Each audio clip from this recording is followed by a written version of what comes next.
I was amazed one time. Speaking of an eagle, I heard of a farmer, and he was setting a hen. And used to be women knowed how many eggs went her hen first setting. I doubt where is a woman here that knows how many eggs it takes to make a setting.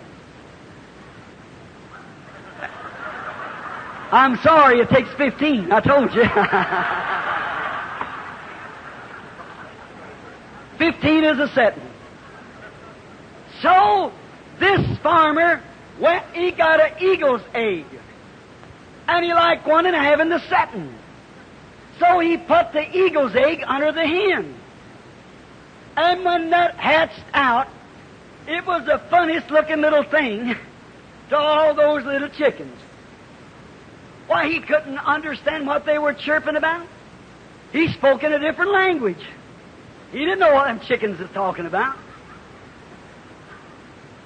I hope you know what I mean. So then, he watched him, and he didn't know what to do. And they all picked on him, because he said he was an odd fellow. He perhaps was. But he was an eagle to begin with. They could stretch their little wings and flop around, and he'd look at them, and they were all the way they were. Oh, hen would cluck, and they knowed every one of the clucks, so here come the little chickens all running in, but the eagle didn't understand that cluck. And he wouldn't come in, because he didn't know that kind of clucking. I'm not going to say much, but I hope you know what I'm talking of. He didn't understand it. He talked different. You know what I'm talking about? Some of these old hens that take you out to a little bathing beach and all these other places, strip your clothes off of you and set you out there and... Oh, you know what I'm speaking of. You guys down the pool room where they take you down there and give you a little friendly glass and all like that. A real born-again child of God don't know nothing about it. They say, oh, we belong to church, but you don't understand a cluck.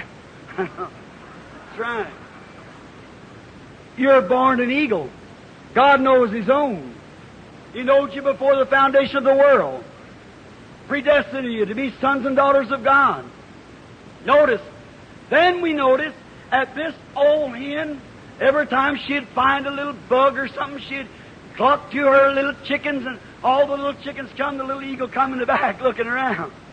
He was a funny-looking little creature. But you know, one day she happened to be out in the barnyard feeding, and the old mother eagle happened to fly by. And as she flew by, and her great shadow swept over the top of the barnyard, she looked down, and she seen her own. He knows his own. And she screamed to him, and when she did, the little fellow turned his head and began to look upward. That's where you ought to be looking all the time.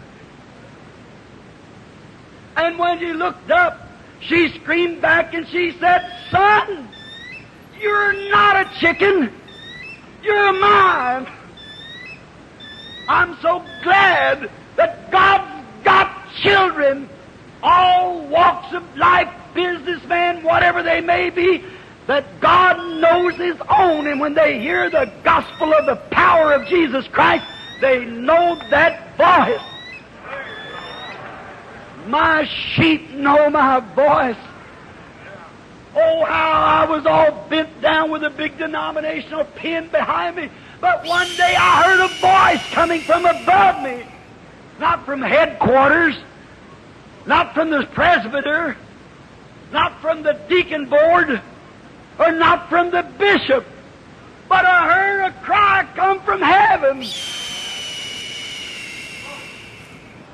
Oh, how a real thrill that give my heart. The old mother said, you're not a chicken.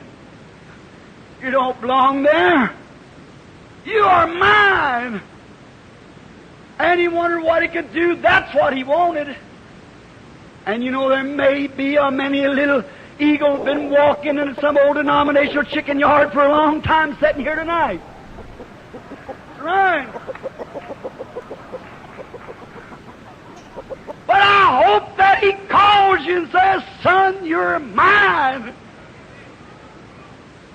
Yes, I do, Lord. That was the cry. She said, just make the first big jump and flop your wings. And he made the first jump and flopped his wings. He found out he wasn't earthbound anymore because he sat on a barnyard post right in the center of a Pentecostal organization. His mother said, son, you've got to come higher than that or I can't get you. Said, just give another jump and I'll bear you up on my wings.